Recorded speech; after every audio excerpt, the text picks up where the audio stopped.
I never thought I'd be writing this, but here I am. 5 years ago, my life changed forever because of a lie my sister told. I'm Mark, 25M, and this is the story of how my sister Zoe, 29F, accused me of stealing her wedding fund, causing my entire family to disown me.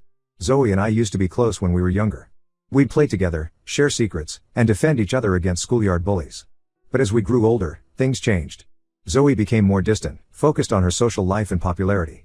I was always the quieter one, preferring to spend time with a small group of friends or lose myself in books and video games. Our parents, Mom, 52F, and Dad, 54M, always tried to treat us equally, but it was clear that Zoe was their golden child. She excelled in school, was captain of the cheerleading squad, and seemed to breeze through life with ease. I, on the other hand, struggled with anxiety and found it hard to live up to their expectations. Despite our differences, I still cared about Zoe.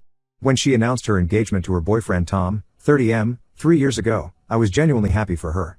Our parents were overjoyed and immediately started planning for the wedding. They set up a special savings account, what they called the wedding fund, to help Zoe have her dream wedding. For 2 years, our parents put money into this fund. They made sacrifices, worked overtime, and even dipped into their retirement savings. Zoe was ecstatic, planning an extravagant wedding that would be the talk of the town. I thought it was a bit much, but I kept my opinions to myself. Then, about a year ago, everything fell apart. I came home one day to find my parents and Zoe waiting for me in the living room. The atmosphere was tense, and I could tell something was wrong. Zoe was in tears, and my parents looked furious. Dad stood up and asked me how I could do such a thing. Confused, I asked what he meant. That's when Zoe accused me of stealing the entire wedding fund. She claimed she had seen me sneaking into our parents' room, where they kept important documents, and that large sums of money had been disappearing from the account over the past few months. I was shocked. I hadn't done anything of the sort, and I told them so. But Zoe kept crying, saying she had proof. She showed them bank statements with withdrawals that coincided with times I had been home alone. She even had a grainy video from her phone that showed someone who looked like me entering our parents' room. I tried to explain that it wasn't me, that I would never steal from my family. But they wouldn't listen. Mom was sobbing, asking how I could betray them like this. Dad was shouting, calling me a thief and a disgrace to the family. Zoe just sat there, tears streaming down her face, looking at me with what seemed like a mixture of anger and pity. I begged them to believe me, to give me a chance to prove my innocence. But their minds were made up. Dad told me to pack my things and leave.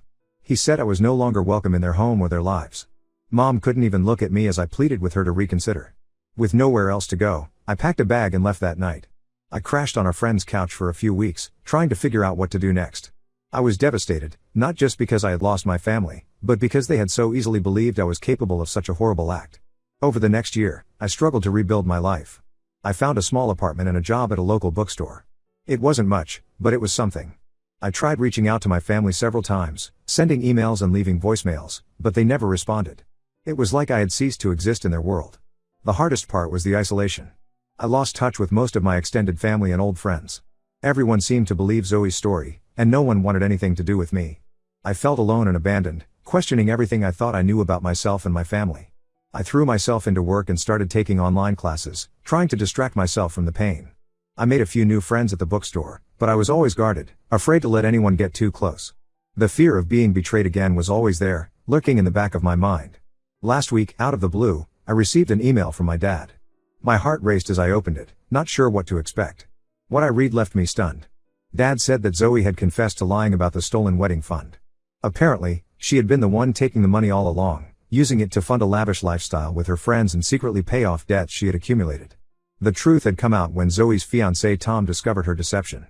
He had found receipts for expensive purchases and confronted her about it. Unable to keep up the lie any longer, Zoe broke down and admitted everything to Tom and our parents. Dad's email was full of apologies. He said they were devastated by what Zoe had done and how they had treated me. He begged for my forgiveness and asked if we could meet to talk things over. Mom had apparently been crying for days, overcome with guilt for not believing her own son. I sat there, staring at the screen, a whirlwind of emotions coursing through me. Relief that the truth was finally out. Anger at Zoe for her betrayal and at my parents for their lack of faith in me. Sadness for the years of family life I had lost. And a small, traitorous spark of hope that maybe, just maybe, I could have my family back. But I don't know if I can forgive them. The pain of being cast aside so easily, of having my character questioned and my life upended, it's not something I can just forget.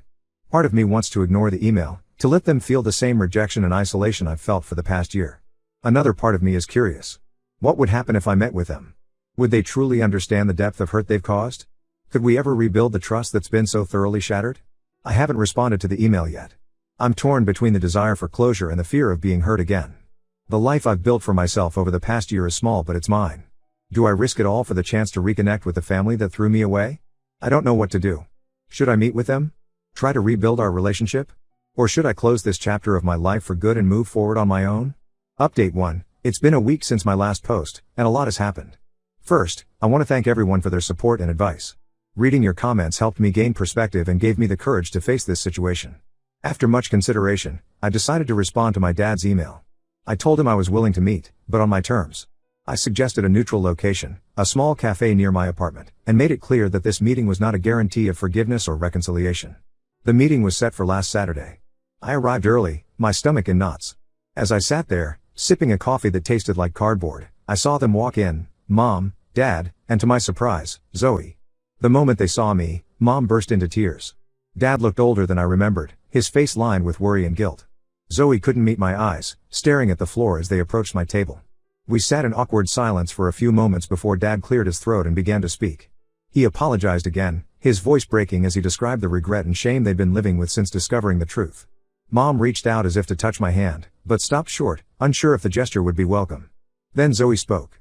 She looked up at me, her eyes red-rimmed and filled with tears.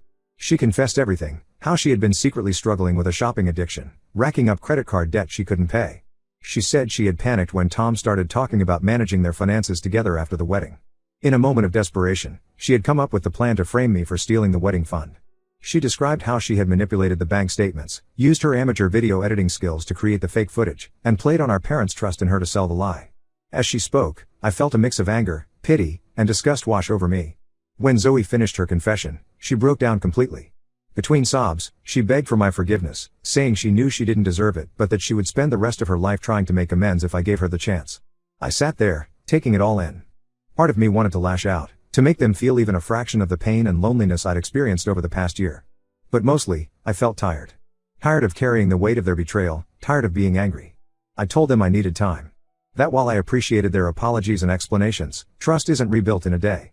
I explained how their actions had affected me, the struggle to find housing and work, the loss of friends and family, the constant doubt and fear that had become my companions. Dad nodded, saying they understood and would respect whatever decision I made. Mom, still crying softly, asked if there was anything they could do to help make things right. I told them the best thing they could do right now was to give me space to process everything. As we were about to leave, Zoe handed me an envelope. Inside was a check for the full amount of the wedding fund, plus interest. She said it was the least she could do, though she knew it couldn't begin to make up for what she'd done. I left that meeting feeling drained but somehow lighter. The truth was out, and for the first time in a year, I felt like I could breathe freely again. But I'm still unsure about the future of my relationship with my family. I've decided to take some time for myself. I'm using part of the money Zoe returned to book a short trip, somewhere I can clear my head and think about what I want moving forward. I've told my family not to contact me for a while, that I'll reach out when I'm ready. As I pack for my trip, I find myself wondering, is it possible to forgive such a deep betrayal? Can a family torn apart by lies ever truly heal? I don't have the answers yet, but I hope this time away will help me find them. Update 2. It's been a month since my last update, and I've had time to reflect on everything that's happened. The trip I took was exactly what I needed, a chance to step back from the situation and really think about what I want for my future. I spent 2 weeks at a small beach town, far from the chaos of my family drama. The quiet gave me space to process my emotions and consider my options. I journaled, walked on the beach, and for the first time in a long time, I felt at peace. When I returned, I decided to take a big step. I agreed to family counseling. It wasn't an easy decision, but I realized that if there was any chance of moving forward, we needed professional help to navigate this complex situation. We've had 3 sessions so far, and it's been intense. Our therapist, Dr. Anderson, has been great at mediating and helping us communicate effectively. She's pushed us to dig deep into the root causes of our family dynamics. One of the most revealing sessions was when we discussed the golden child/scapegoat dynamic that had existed between Zoe and me for years. My parents were shocked to realize how their behavior had contributed to this unhealthy pattern. Zoe broke down when she admitted that part of her resentment towards me stemmed from the pressure she felt to maintain her perfect image. Dr. Anderson has also been helping me work through my trust issues. She's encouraged me to express my feelings openly, which has been both terrifying and liberating. I've been able to tell my family exactly how their actions affected me, without filter or fear of repercussion. The hardest part has been rebuilding my relationship with Zoe. While I understand now that her actions came from a place of desperation and deep-seated insecurity, the hurt she caused is still very real. We've had some one-on-one sessions where we've really delved into our childhood and the events that led to this point. It's been painful, but also oddly cathartic. My parents have been making efforts to make amends. They've respected my boundaries and have been actively working on changing their behavior in therapy. Dad has been opening up about his own struggles with living up to his parents' expectations, which has helped me understand his perspective a bit better. Mom has been the most proactive in trying to rebuild our relationship. She's been sending me texts every few days, not pushing for responses but just letting me know she's thinking of me. Last week, she dropped off a care package at my apartment. It was filled with my favorite snacks from childhood and a heartfelt letter expressing her regret and hopes for our future. As for Zoe, she started seeing a therapist to work on her shopping addiction and the underlying issues that led to her destructive behavior. She's also been volunteering at a local community center as part of her effort to make amends. While I'm not ready to fully trust her again, I can see that she's genuinely trying to change. I'm still taking things day by day. Some days are better than others. There are moments when the old anger and hurt resurface, and I have to remind myself that healing is a process. But I can say that I'm cautiously optimistic about the future of my family relationships. I've also been focusing on my own personal growth. I've started taking some photography classes, something I've always been interested in but never pursued. It's been a great outlet and has helped me regain some of the confidence I lost during this ordeal. While we still have a long way to go, I feel like we're moving in the right direction. I'm learning that forgiveness doesn't mean forgetting or excusing what happened, but rather choosing to release the anger and move forward. It's not easy, but I'm committed to the process. Thank you all for your support throughout this journey. Your words of encouragement have meant more than you know. Update 3, it's been 6 months since my last update, and I wanted to share how things have progressed. The journey hasn't been easy, but I can honestly say that I'm in a much better place now than I was a year ago. We've continued with family therapy, though we've reduced the frequency to twice a month. Dr. Anderson has been instrumental in helping us navigate the complex emotions and rebuild trust. One of the most significant breakthroughs came when my parents finally understood the depth of the trauma their actions had caused me. Seeing them truly grasp the impact of their betrayal was a turning point in our healing process. My relationship with Zoe has seen the most dramatic change. While I don't think we'll ever be as close as we were as children, we've managed to forge a new, more mature relationship. Zoe has stuck with her therapy and has made real progress with her addiction. She's been sober from shopping for 4 months now and has started a support group for others struggling with similar issues. Last month, Zoe approached me with an idea. She wanted to use her experience to help others and asked if I would be willing to join her in starting a nonprofit organization focused on financial literacy and addiction support for young adults. At first, I was hesitant, but after giving it some thought, I agreed. Working on this project together has given us a chance to rebuild our bond in a positive way. My relationship is slowly improving with my parents. They've shown consistent effort in respecting my boundaries and have been working on their own issues in individual therapy. Dad has opened up about his struggles with expressing emotions, and Mom has been addressing her tendency to enable Zoe's behavior. I've had dinner with them a few times, and while it's still a bit awkward, it's getting easier. Last week, Dad and I even went fishing together, something we used to do when I was younger. It was nice to spend time together without the pressure of addressing our past issues. I've also started dating again. I met someone, Lisa, 27F, at a photography exhibition. She knows about my family history, and her support and understanding have been incredible. It's early days, but I'm cautiously optimistic about where this relationship might go. Looking back on the past year and a half, I'm amazed at how much has changed. The betrayal I experienced was painful beyond words, but it also forced me to confront issues in my family that had been simmering beneath the surface for years.